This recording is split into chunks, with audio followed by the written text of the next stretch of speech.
कैसे जाबे अरे जाओ का अरे तोला मैं कहत रहा हो कैसे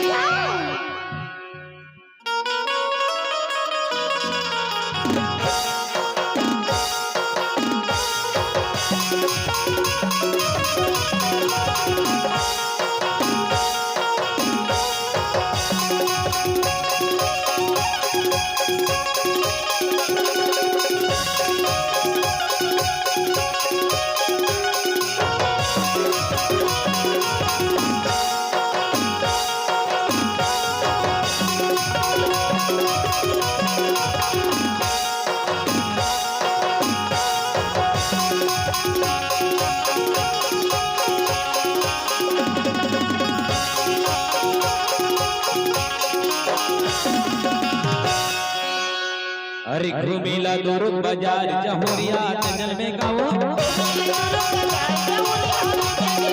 घूमेला दुर्ग बाजार जहुरिया चंचल में गाना घूमेला दुर्ग बाजार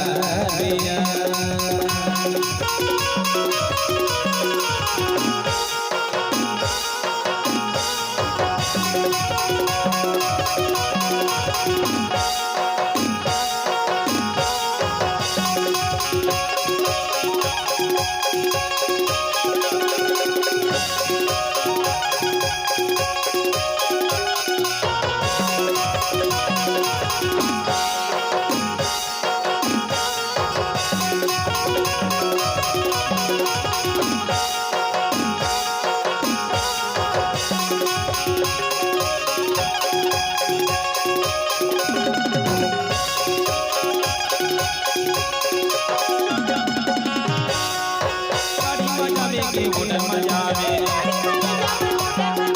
बड़ी मजावे की मोटर मजावे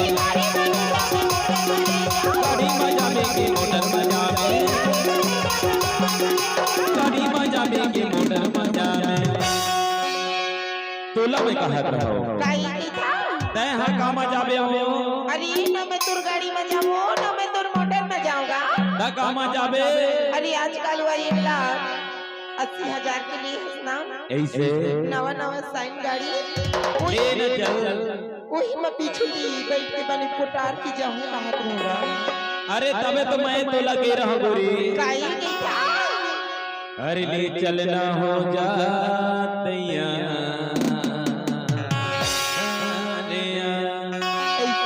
जाबे अरे क्या होगा अरे ले चलना हो जाता यार जमुनिया घूमेला दुर्ग बाजार जमुनिया घूमेला दुर्ग बाजार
अरे तोला मैं कहत रहा हो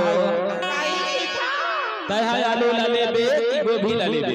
अरे न मैं तुर आलू ले लो न मैं तुर गोभी ले लूंगा ता काला लेबे यदि आज जानते हाले चल आज दिन जब न बाजार में आ रही से लंबा लंबा रहते काची वो कांटा वाली रहती गा लंबा लंबा मोटा मोटा जानी ना अच्छा वो सिंगी भाटा हो हां वो सिंगी भाटा ली होगा नहीं तो मैं जानत हूं हां भाटे चला लेके तोर मन है त कैसे करबे भाटी साग तो मिठा थी गा अरे तबे तो मैं तोला कहत रहा हूं काई की खाओ और सीटी मार के बोला हो